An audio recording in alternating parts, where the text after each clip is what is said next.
I still remember the exact moment my husband squeezed my hand beneath the table and whispered, "Don't."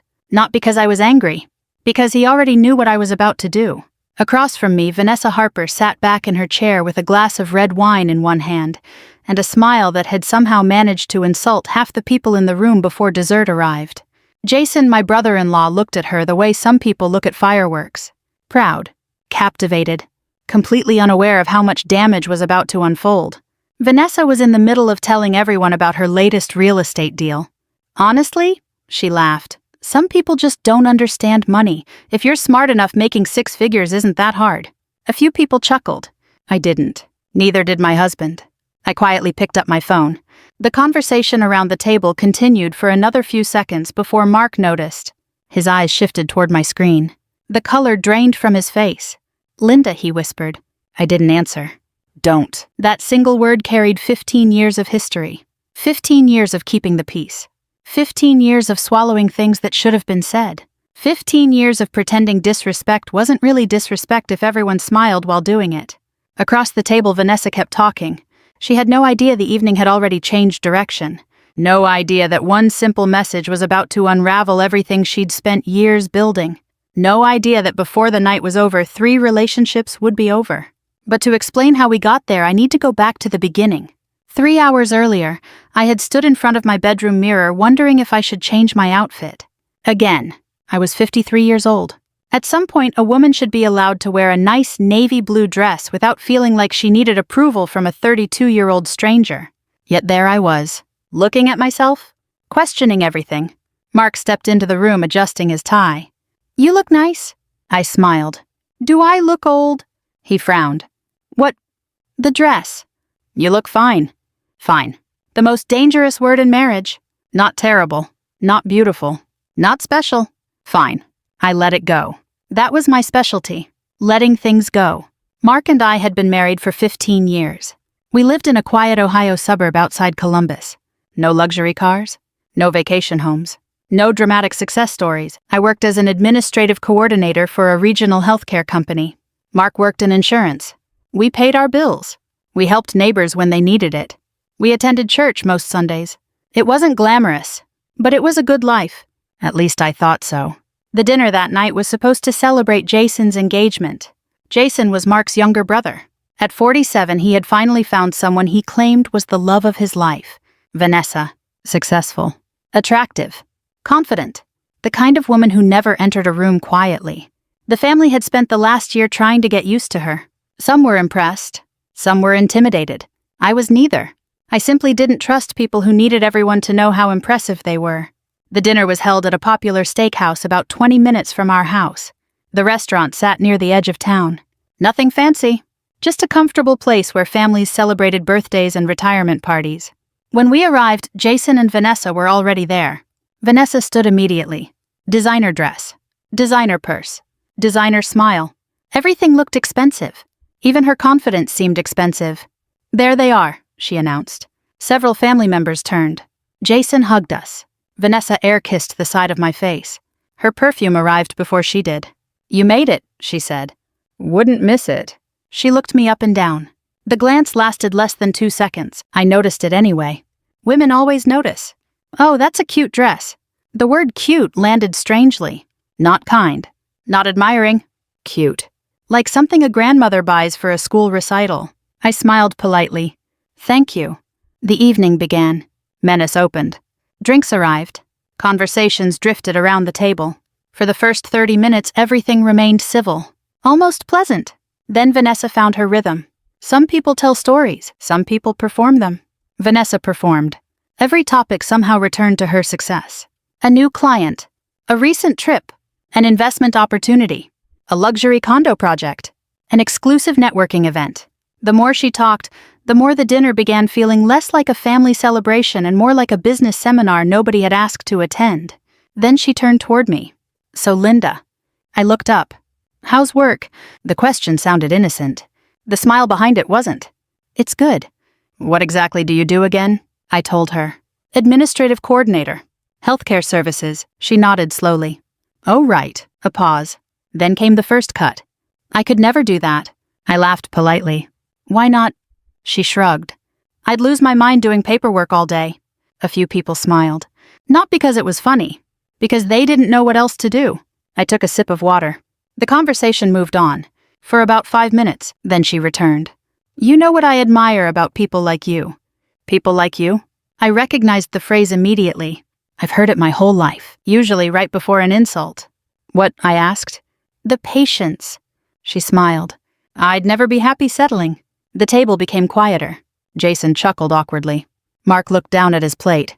I felt something cold settle inside my chest. Not anger. Recognition. Because this wasn't really about my job. Or my dress. Or my life. Vanessa wasn't trying to understand me. She was trying to establish rank. And she wanted everyone at the table to know exactly where she believed I belonged. I glanced toward my husband. For a moment I expected him to say something. Anything. Instead, he reached beneath the table and briefly squeezed my hand. The same gesture he always used. The same silent message. Keep the peace. Don't make this bigger. Just let it go. I smiled. Because that's what I always did. But somewhere deep inside, something had begun changing.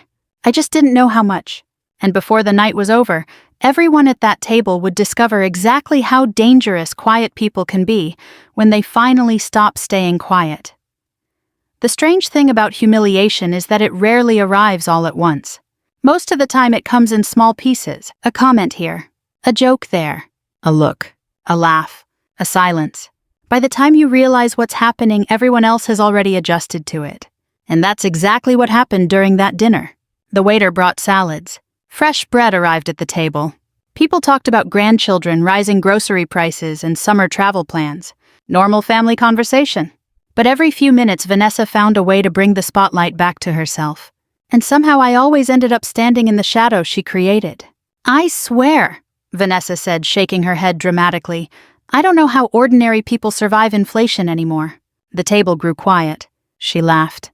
I mean, if I wasn't making what I'm making now, I'd probably be panicking. Jason smiled proudly. What did you close last month? Vanessa named a number. A large number. Large enough to make several people raise their eyebrows. She clearly enjoyed the reaction. Then her eyes drifted toward me. What about healthcare administration? Do they even give raises anymore? A few people looked uncomfortable. I noticed. Vanessa noticed too. The difference was that she enjoyed it. I smiled politely. Sometimes. She laughed. Well, every little bit helps. The comment hung in the air. Nobody challenged it. Nobody defended me. The conversation moved on. But something inside me kept score. Not because I wanted revenge. Because I wanted clarity. At 53 years old, I had learned something important. People eventually reveal exactly who they are. You just have to stop making excuses for them. The waiter cleared our plates. Dinner arrived. Steaks, chicken, baked potatoes. The kind of meal people enjoy when they're celebrating something important. Jason lifted his glass. I just want to thank everybody for being here. Everyone smiled. He looked at Vanessa. I never thought I'd find someone like her. Vanessa reached for his hand. The performance was flawless. If you hadn't spent much time around them, you'd think it was genuine. I wasn't so sure anymore.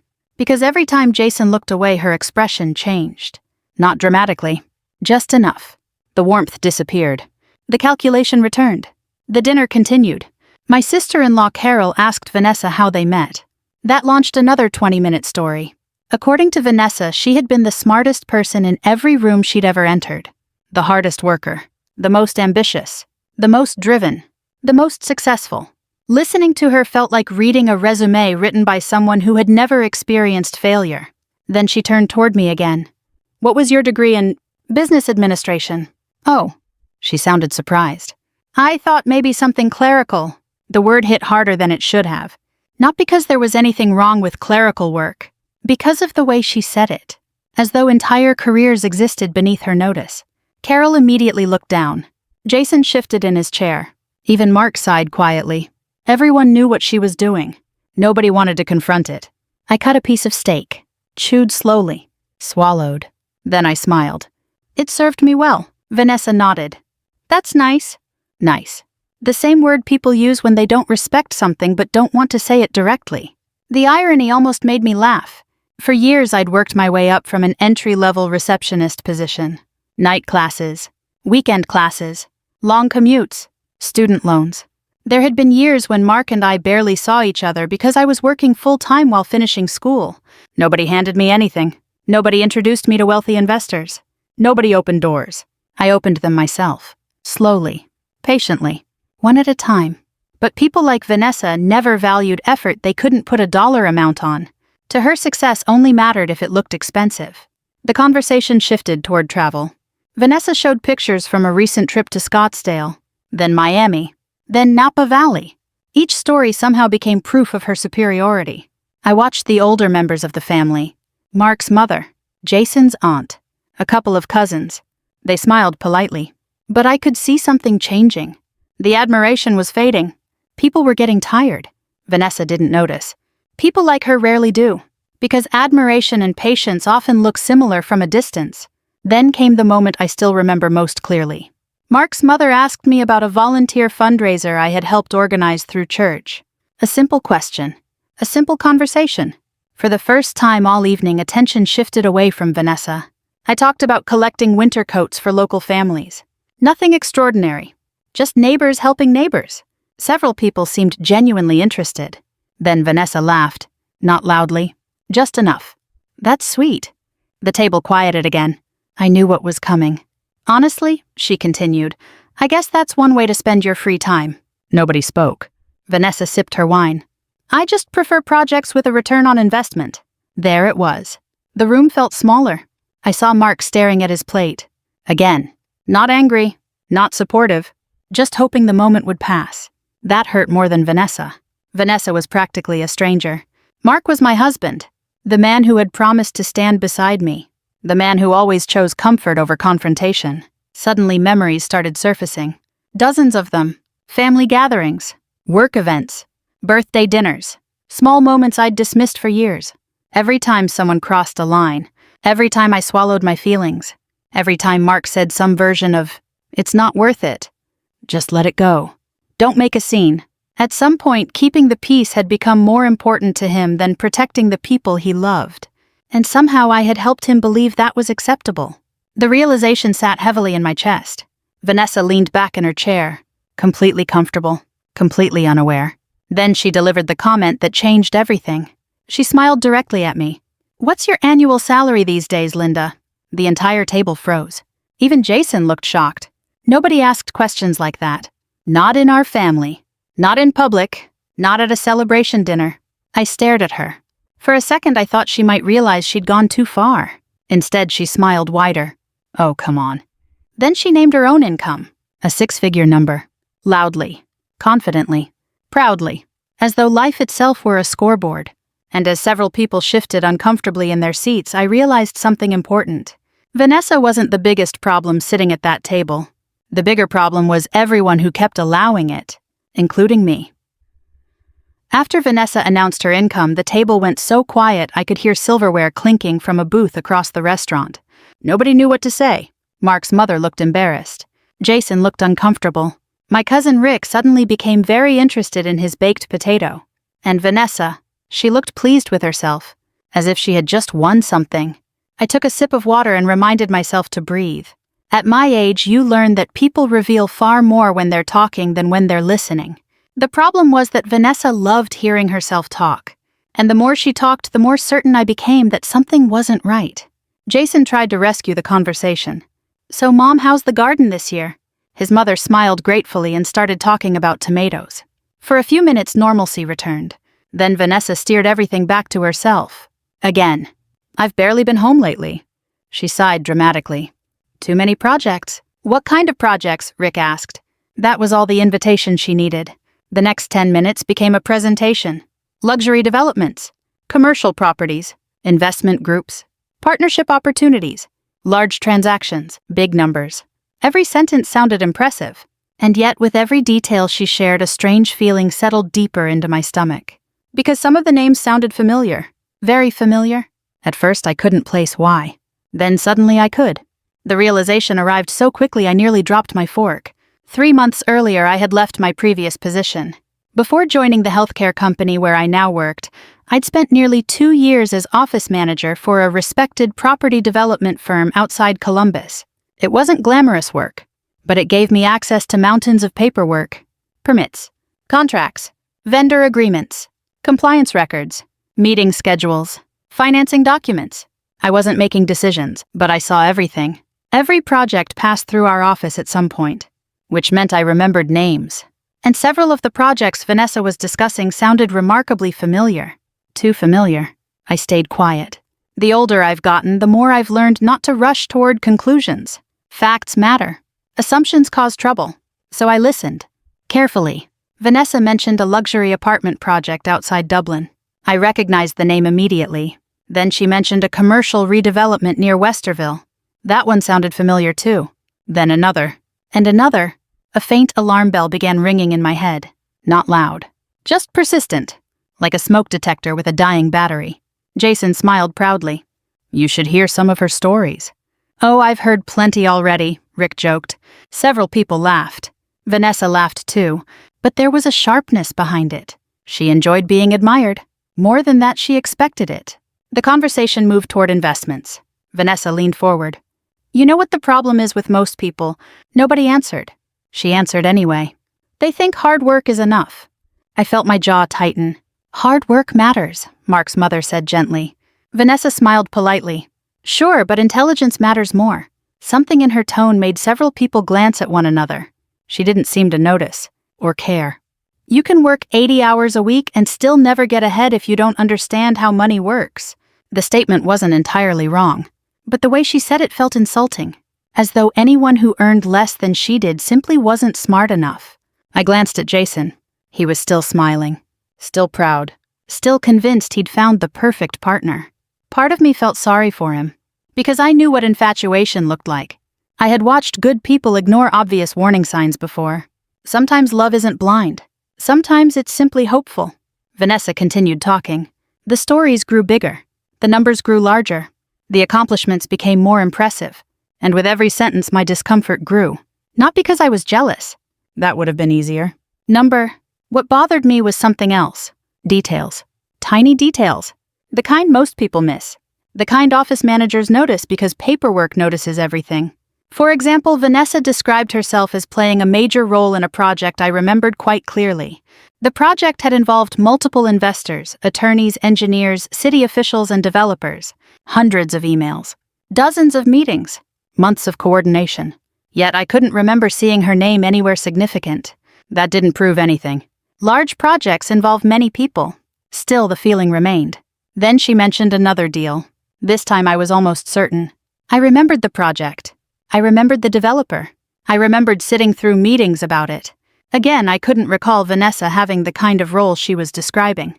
I quietly folded my napkin. The pieces weren't fitting together. Across the table, Mark noticed my expression. You okay? I smiled. Fine. He studied me for a second, then looked away. That had become one of our problems over the years. Mark often sensed things. He just rarely followed them to their conclusion. Vanessa suddenly laughed. You know what I've learned? Nobody answered. She didn't seem to need an audience anymore. Only a stage. Most people stay average because they think average. The statement landed badly. Even Jason looked uncomfortable. His mother certainly did. I noticed her lower her eyes. That bothered me, because she was one of the kindest people I knew. A retired elementary school teacher. The kind of woman who brought soup when neighbors got sick. Who remembered birthdays. Who volunteered quietly without telling anyone. By Vanessa's standards, she probably looked average too. The thought irritated me more than it should have. Then came the comment that finally shifted something inside me. Vanessa swirled her wine and smiled. The truth is, successful people just see opportunities ordinary people can't. Ordinary people. There it was again. The phrase she kept returning to. As if humanity existed in two categories. People like her, and everyone else. For the first time all evening, I felt something stronger than embarrassment. Curiosity. Because if Vanessa really had accomplished everything she claimed, why did so many details sound wrong? Why did certain projects sound borrowed? Why did her stories feel rehearsed? And why was she working so hard to convince everyone she was extraordinary? The truly successful people I'd met rarely behaved that way. They didn't need to. The confidence came naturally. Vanessa's confidence felt manufactured, built, maintained, protected. And suddenly I found myself wondering a question that hadn't crossed my mind before. What if the image wasn't real? The moment the thought appeared, I couldn't let it go. Across the table, Vanessa lifted her glass. Jason smiled at her. Everyone else remained quiet.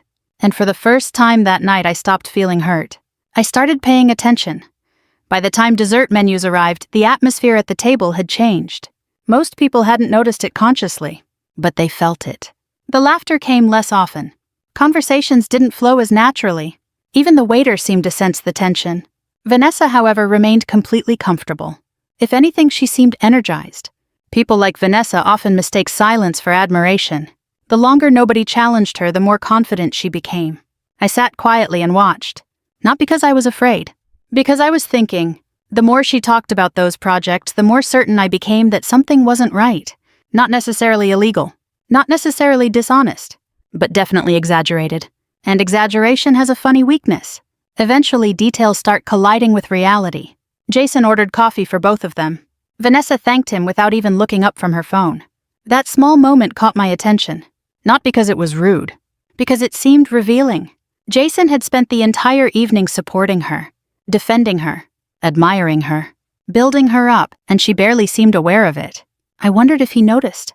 Then again, maybe he did. Maybe he simply didn't want to. I've known plenty of people who ignored warning signs because the truth felt more painful than the fantasy. Mark leaned slightly toward me. "You okay?" I nodded. "Yes." "You seem quiet." I almost laughed.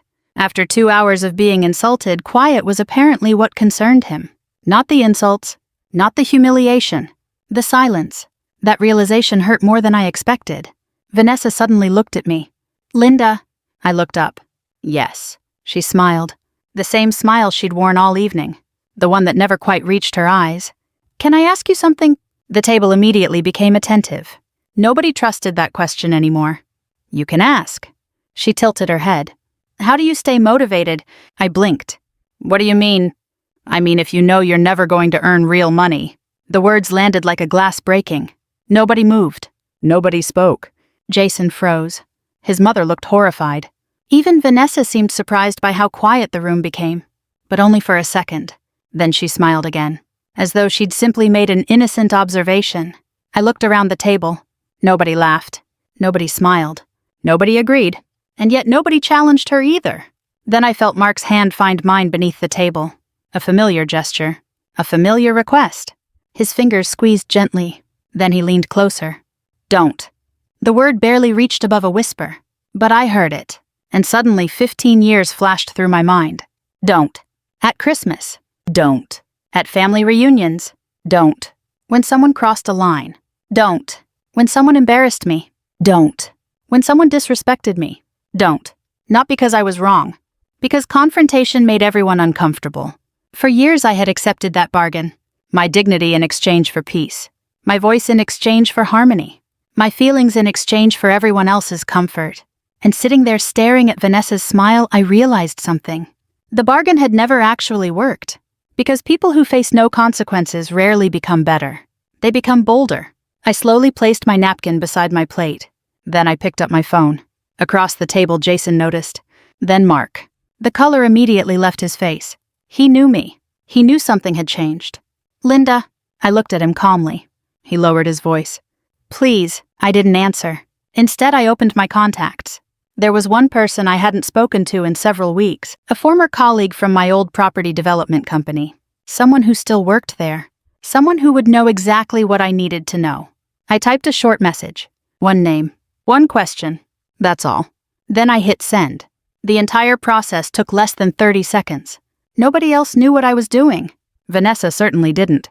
She continued talking. Talking about investments. Talking about networking. Talking about intelligence. Talking about success. The same speech she'd been giving all night. But now I was only half listening. Because I was waiting. 5 minutes passed. The waiter cleared plates. Someone ordered cheesecake. Jason tried changing the subject again. Nobody seemed interested. The atmosphere had become too strange. Then my phone vibrated. One message. I looked down. My former colleague had responded. The answer was brief. Very brief. But it was enough. More than enough. I read it twice. Then a third time. My suspicion had been correct. Not partially correct. Completely correct. I felt something unexpected. Not triumph. Relief. Because for most of the evening I had wondered whether I was imagining things. Now I knew I wasn't. Across the table, Vanessa was discussing a project in Dublin, Ohio. I waited until she finished. Then I spoke. For the first time in nearly an hour. Vanessa, she smiled confidently. Yes, I returned the smile. Quick question. The table immediately went quiet. Even Mark sat straighter. Something in my voice had changed. Everyone heard it. Vanessa nodded. Sure. I kept my tone calm. Friendly. Almost casual. The Dublin project you mentioned earlier. Yes. Were you working directly with the development group? Her smile flickered. Only slightly. But I saw it. So, yes, I nodded slowly. Interesting. The table remained silent. Vanessa laughed. Why? I glanced at my phone, then back at her. No reason. Another pause. Then I asked a second question. This one even simpler. The answer took 3 seconds. But something about the way she responded immediately caught everyone's attention. Because for the first time all evening, Vanessa hesitated. Vanessa's hesitation lasted only a few seconds. To everyone else, it might have looked like nothing. To me, it looked like a door opening. I had spent years working around contract schedules, permit applications, and meeting notes. People think paperwork is dull. Maybe it is. But paperwork has one beautiful quality. It remembers what people try to forget. Vanessa set her wine glass down. What exactly are you asking? Her tone had changed. The polished confidence was still there, but now it had a hard edge beneath it. I kept my voice even. I was just curious. You said earlier you helped close the Dublin project. I did. Which part? She blinked. Jason looked at her. What does that mean? I answered before Vanessa could. Projects like that usually involve several roles. Developers, brokers, investors, municipal contacts, contractors, legal teams. I was just wondering which part Vanessa handled. Vanessa smiled again, but this time the smile looked forced. Why does it matter? It doesn't have to. Mark shifted beside me. I could feel his discomfort without looking at him. For once, I did not rescue him from it. Vanessa leaned back. I helped connect people. That makes sense. It was a networking role. I nodded. Networking can be important. The table remained silent. I could see Mark's mother watching me carefully. She knew something was happening, but she didn't yet know what. Jason frowned. Vanessa, I thought you said you structured that deal. Vanessa turned toward him quickly. I did, in a broader sense. That phrase told me everything. In a broader sense. It was the kind of phrase people use when the truth has become inconvenient. I glanced at my phone again. My former colleague's message was still open. Vanessa Harper. She attended 2 investor mixers. No formal role in Dublin or Westerville. Definitely didn't close anything. I didn't read the message aloud. I didn't need to. Not yet. I looked back at Vanessa. What about Westerville? Her face changed again. Only slightly. But this time Jason saw it. What about Westerville? He asked. Vanessa took a breath. Linda, I don't know why you're interrogating me at dinner. I'm not interrogating you. It feels like you are. I asked 2 questions. After sitting here judging me all night? That almost made me laugh. But I didn't. Because the room had finally tilted. For hours, Vanessa had been aiming remarks at me while everyone pretended not to notice. Now that one calm question had come back at her, suddenly she was the victim. That is how people like Vanessa survive. They treat cruelty as confidence and accountability as an attack. Jason placed his fork down. Vanessa, just answer her. She turned toward him. Excuse me. He looked embarrassed, but he didn't back down. You said you were one of the main people behind Westerville. I was involved. How involved? The question seemed to surprise her more coming from him than from me. She stared at Jason as if he had betrayed her. I can't believe you're asking me this. His face reddened. I'm just confused. The word confused landed heavily, because that was exactly what he was. Jason had spent months repeating Vanessa's stories to the family. He had bragged about her success, defended her tone, explained away her arrogance as ambition. Now the story was cracking in front of him, and he didn't know where to stand. Vanessa reached for her purse. This is ridiculous. I spoke quietly. Did you close the deal? She froze. The entire table waited. Her answer should have been easy. Yes or no? Instead, she looked toward the exit. That silence did more damage than any accusation could have.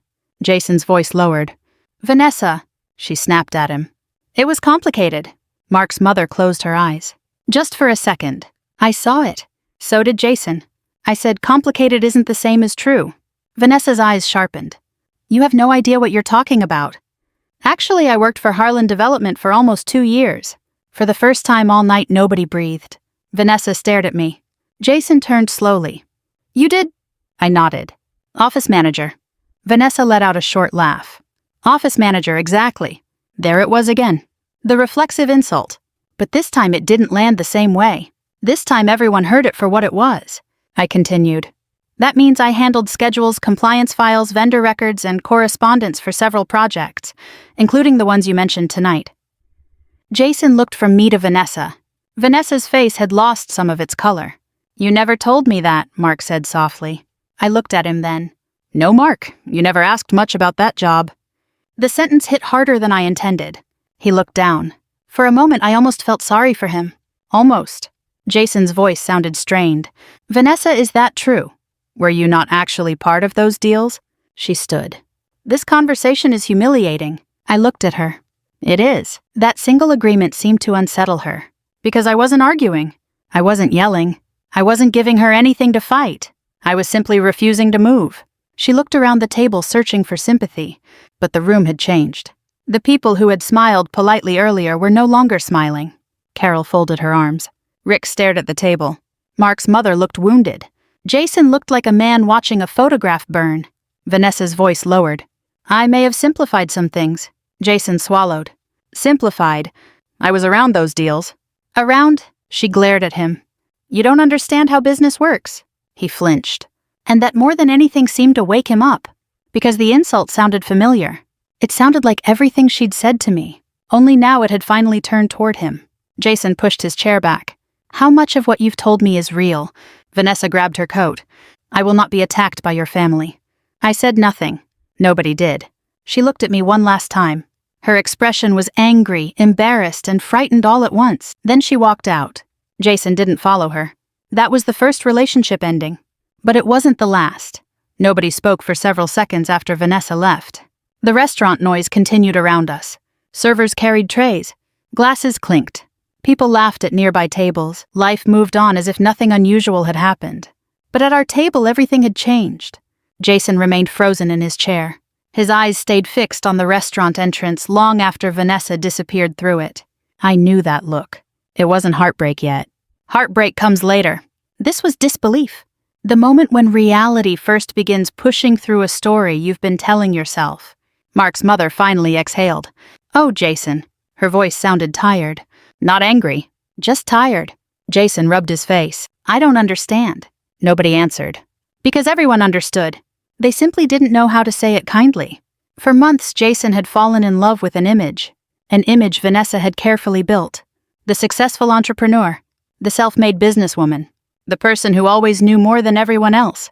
Maybe parts of that image were true. Maybe some weren't. But the problem wasn't wealth. The problem wasn't success. The problem was honesty. And once trust cracks, every memory suddenly looks different. Jason looked at me. Why didn't you say something before tonight? It was a fair question. I thought about it for a moment. Then I answered honestly. Because until tonight I wasn't sure. He nodded slowly. That answer seemed to matter. Because it was true. I hadn't arrived at dinner planning revenge. I hadn't spent weeks collecting evidence. I hadn't been waiting for an opportunity to embarrass Vanessa. I simply reached a point where I refused to let her define reality without being questioned. There is a difference. A very important difference. Jason stared at the table. Then he laughed once. A short, painful laugh. I defended her. Nobody responded. Because he wasn't talking to us. He was talking to himself. I defended her every time. Mark's mother placed a hand on his arm. You loved her. Jason nodded. Maybe. The word maybe sounded heavier than love. Because maybe meant uncertainty. Maybe meant doubt. Maybe meant the beginning of an ending. The rest of the dinner dissolved quietly. Nobody ordered more food. Nobody cared about dessert anymore. Eventually the checks arrived. People gathered purses and jackets. Hugs were exchanged. Good nights were said. The celebration had ended hours earlier. Nobody just realized it until now. Outside, the Ohio night felt cool and calm. The parking lot lights cast long shadows across the pavement. Mark and I walked toward our car without speaking. For several minutes, the only sound was the hum of traffic from the nearby highway. Then Mark unlocked the car. We climbed inside. Still silence. He started the engine, then turned it off again. I knew what was coming. He stared through the windshield. Are you happy now? The question surprised me, not because he asked it, because after everything that had happened, that was what he chose to ask. I looked at him. No. He finally met my eyes. You embarrassed her. The sentence landed harder than I expected, not because it hurt, because it clarified something, even now, even after hours of watching me endure insult after insult. His concern remained focused on the person who caused the damage, not the person who absorbed it. I sat quietly. Then I asked a question. Did she embarrass me? Mark looked away. The silence answered for him. I continued. Did she embarrass me when she mocked my job? Nothing. When she mocked my education? Nothing. When she mocked the way I talk? Still nothing. The dashboard lights illuminated his face. For the first time all evening he looked uncomfortable. Truly uncomfortable. Not because of Vanessa. Because of himself. I took a slow breath. Do you know what hurt most tonight? His voice softened. Linda? No, tell me. He couldn't. Because he knew. The answer had been sitting between us for years. You never once told her to stop. The words filled the car. Neither of us moved. Neither of us argued. Because there wasn't much to argue about. The truth rarely needs defending. Mark lowered his head. And for the first time in years I saw genuine shame. Not defensive shame. Not angry shame. Real shame. The kind that appears when someone finally sees themselves clearly. The drive home was quiet. The following weeks were even quieter. Jason and Vanessa tried talking. At first, there were phone calls, arguments, explanations, promises, clarifications. But once trust breaks, explanations often sound different. 3 weeks later, Jason called. I already knew before he said it. We ended it. I closed my eyes, not from satisfaction, from sadness. Because despite everything, Jason had loved her. And losing someone you love always hurts. Even when it's necessary. I'm sorry, I said. I think I loved who I thought she was. His voice cracked slightly. That sentence stayed with me. Because so many people spend years loving an illusion. After we hung up, I sat alone in my kitchen for a long time. Thinking. Reflecting. Remembering. And eventually I realized something else had ended too. Not Jason's engagement. Something inside me. For years I had been the person who stayed quiet. The person who avoided conflict. The person who accepted disrespect because speaking up felt selfish. That version of me was gone. Not angry. Not bitter. Just gone. And strangely enough, I didn't miss her. The third ending came a month later. Mark and I separated. Temporarily. His idea. Not because we stopped loving each other. Because he finally understood how much damage had accumulated beneath the surface. Some problems cannot be fixed in one conversation. Some marriages need distance before they can find honesty. The day he moved into a short-term apartment, neither of us cried. We simply stood in the driveway. Two people looking at 15 years of unfinished conversations. And for the first time we both knew they could no longer remain unfinished. 3 months after that dinner, I found myself standing beside a picnic table at a small family barbecue in Mark's mother's backyard. The air smelled like charcoal and freshly cut grass. Children chased one another through the yard. Someone was arguing about baseball. Someone else was carrying a tray of potato salad. It felt wonderfully ordinary. And after everything that had happened, ordinary felt like a gift. A lot had changed during those 3 months. Jason looked different. Not physically. Emotionally. The constant excitement he'd carried around during his relationship with Vanessa had disappeared. In its place was something quieter. Something steadier. Wisdom often arrives disguised as disappointment. Jason had learned that the hard way. To his credit, he didn't spend months blaming Vanessa. He spent them examining himself. That's much harder. One afternoon, about 6 weeks after the breakup, he had asked me to meet him for coffee. I remember how nervous he looked. Not because he wanted sympathy, because he wanted accountability. I owe you an apology. Those were the first words out of his mouth. I hadn't expected them. For what? He laughed softly. For pretending I didn't see what was happening. I stayed quiet. Jason looked down at his coffee. You weren't the only person she treated that way. I already knew that. The difference, he continued, is that you were the only one who stopped accepting it. That sentence stayed with me. Because it was true. Most unhealthy behavior survives because people keep making room for it. Not because it's powerful. Because it's tolerated. Jason rubbed his hands together. I think I kept defending her because admitting the truth would have meant admitting I was wrong. I smiled gently. We've all done that. He nodded. Then he said something that surprised me. I wasn't just embarrassed by her lies. He looked out the window. I was embarrassed by how many times I watched her disrespect people. That was the real wound. Not the exaggerations, not the business stories. The character behind them. And character eventually reveals itself. Always. By the time the barbecue arrived, Jason seemed lighter. Still healing. But lighter. That was one part of the story. The more difficult part involved Mark. Because marriages are complicated. People imagine marriages break because of one huge event. Most of the time they don't. Most marriages are damaged by hundreds of tiny moments. Tiny disappointments. Tiny silences.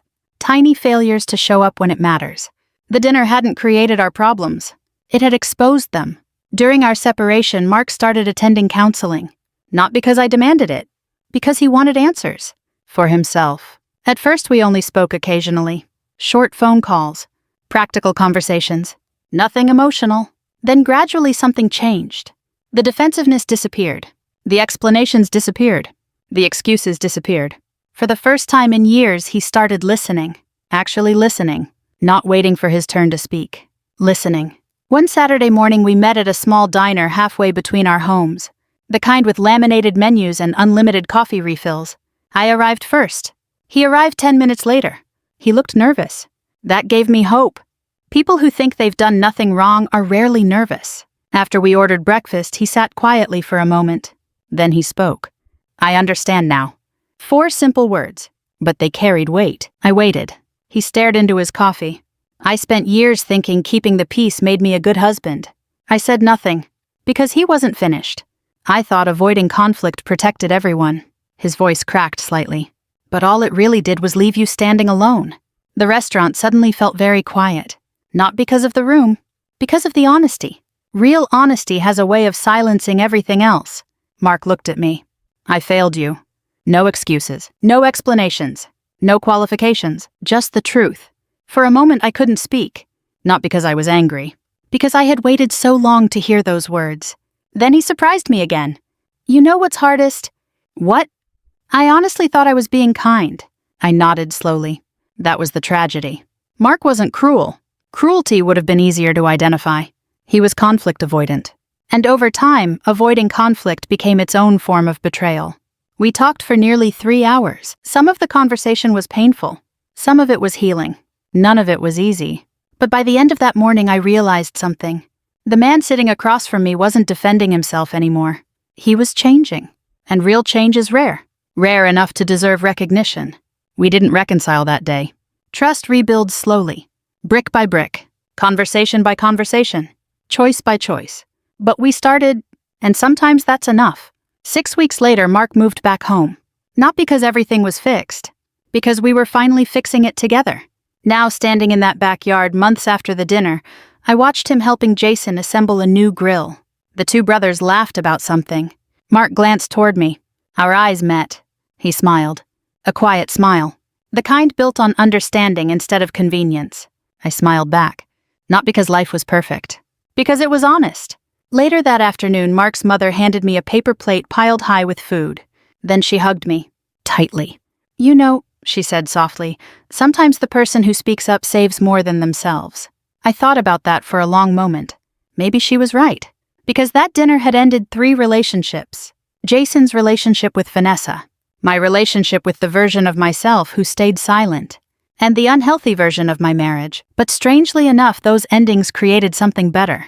Truth. Boundaries. Respect. The things families actually need. If there's one lesson I took from that night, it's this. Being kind does not require being silent. Being patient does not require accepting disrespect. And keeping the peace should never come at the cost of your dignity. Sometimes the healthiest thing you can do for a relationship is tell the truth, even when the room gets uncomfortable. If this story reminded you of a moment when you stayed quiet to keep peace, or a moment when you finally found your voice, I'd love to hear about it in the comments. And if stories about family dignity, second chances, and real-life lessons resonate with you, consider subscribing and joining us for the next one. Take care of yourselves, and take care of the people who truly stand beside you.